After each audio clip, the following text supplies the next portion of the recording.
नमस्ते दोस्तों, मैं डॉक्टर अमन किशोर, कंसल्टेंट साइकेट्रिस्ट और head of the department Gwalior मानसिक आरोग्यशाला। आज मैं एक प्रमुख बीमारी जिसे कैंसर कहते हैं, उसके साथ साथ होने वाले मानसिक परेशानियां या मनोरोग के बारे में डिस्कस करूंगा।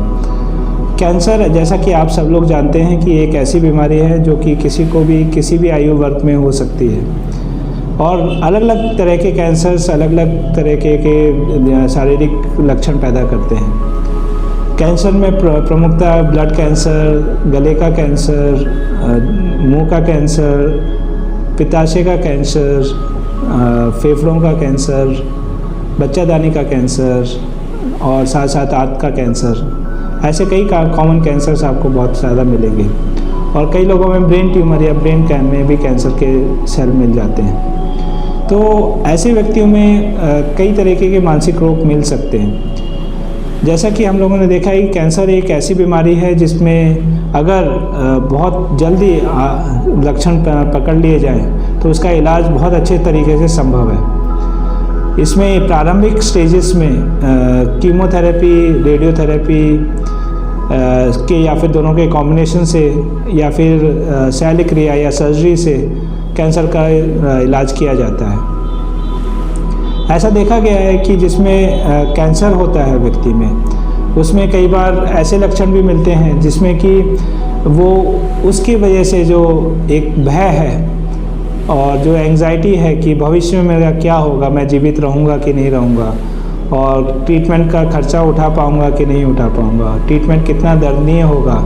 इसके बारे में एंटिसिपेट करके, पहले से पूर्वाभास करके उसके बारे में सोचते हुए घबराहट और डिप्रेशन के लक्षण आ जाते हैं। ऐसे व्यक्तियों में जब वो ट्रीटमेंट में जाते हैं जिनमें कैंसर का होता है, क्योंकि रेडियोथेरेपी और कीमोथेरेपी बहुत ही पेनफुल प्रोसीजर्स होते हैं जिसमें कि उनको कई बार मुंह में छाले, खाने पीने में दिक्कत और कई बार बिल्कुल ही हताश होकर इतनी पीड़ादायक स्थिति में पहुंच जाते हैं कि उनको लगता है कि वो इससे अच्छा प्राण त्याग दें, बजाय इसके कि कैंसर के सहारे वो जीते रहें। तो ऐसे व्यक्तियों में डिप्रेशन और एंग्जाइटी बहुत कॉमनली मिलती है जो कि कैंसर के ट्रीटमेंट या कैंसर के दौर से गुजरते रहते हैं। इवन जब कैंसर से वो उभर आते हैं इलाज के बाद, उसके बाद भी मन में एक डर व्याप्त रहता है कि वो रिलैप्स ना हो जाए, उनके लक्षण वापस ना आ जाएं, कहीं दोबारा से तो कैंसर नहीं आ रहा है। और वो हर एक शारीरिक जो भी सिम्टम्स होते हैं, लक्षण होते हैं, उसको वो कैंसर के लक्षण समझ के या कैंसर के वजह से लक्षण आने का समझ के बार बार मेडिकल सर्विसेज या इमरजेंसी सर्विसेज का सहारा लेते हैं। ऐसे व्यक्तियों में अक्सर ये देखा गया है कि वो जब ट्रीटमेंट से उभरते हैं तो वो दूसरों के लिए तो पॉजिटिव कई बार हो जाते हैं, लेकिन कई बार खुद के लिए नेगेटिविटी की वजह सोचने लग जाते हैं। कई बार कॉस्मेटिकली जब सर्जिकली उनका जो शरीर में चेंजेस आ जाते हैं, वो जो कैंसर का भाग निकाल दिया जाता है उनके शरीर से, तो उनको जो शारीरिक रूप से जो उनके दिखने में कॉस्मेटिक चेंजेस आ जाते हैं कि उनको लगता है कि मैं अब कुरूप दिखने लगा हूँ या फिर मैं अट्रैक्टिव नहीं रह गया हूँ, या फिर उनको जैसे किसी को मुंह के कैंसर में आधा जबड़ा हटा दिया जाता है तो उसकी वजह से खाने पीने में दिक्कत आने लग जाती है। या फिर कई महिलाओं में जिसमें ब्रेस्ट कैंसर होता है कि स्तन निकाल दिए जाते हैं, तो उसमें उनको जो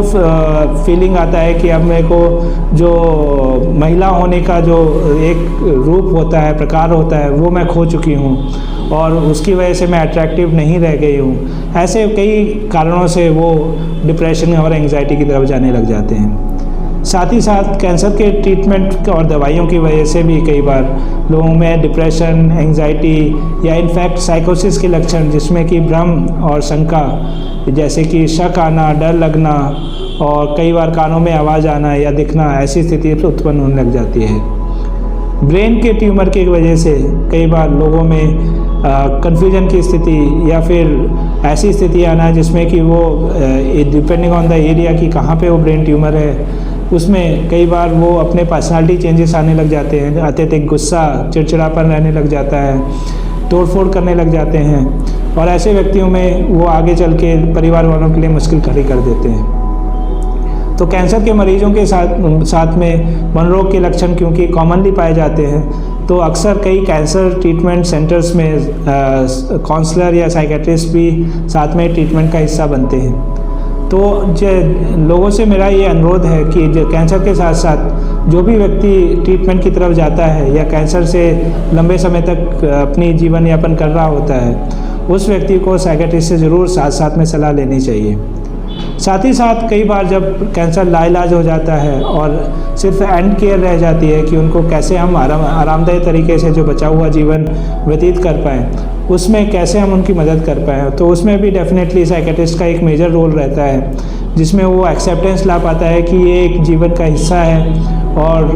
मृत्यु अगर आ भी रही है तो उसको एक पॉजिटिव वे में लेके और जितने बचे हुए दिन हैं उनको अच्छे से पॉजिटिव वे में लेके जिया जा सके। तो ऐसे व्यक्तियों में जिनमें कैंसर का ट्रीटमेंट या इलाज चल रहा है या डिफरेंट स्टेजेस पे हैं, उनको डेफिनेटली मनोरोग विशेषज्ञ से समय समय पे सलाह लेनी चाहिए और अपना चेकअप कराते रहना चाहिए कि कहीं उनको कोई मानसिक रोग के लक्षण परेशान तो नहीं कर रहे हैं, जिसकी वजह से वो अपना जीवन जितने अच्छी तरीके से जी सकते हैं उतना अच्छे तरह से जी नहीं पा रहे हैं। तो ऐसे लोग ज़रूर मनोरोग विशेषज्ञ से मिलें और उनसे अच्छा ट्रीटमेंट लेके सुखमय जीवन जी पाएँ। नमस्ते।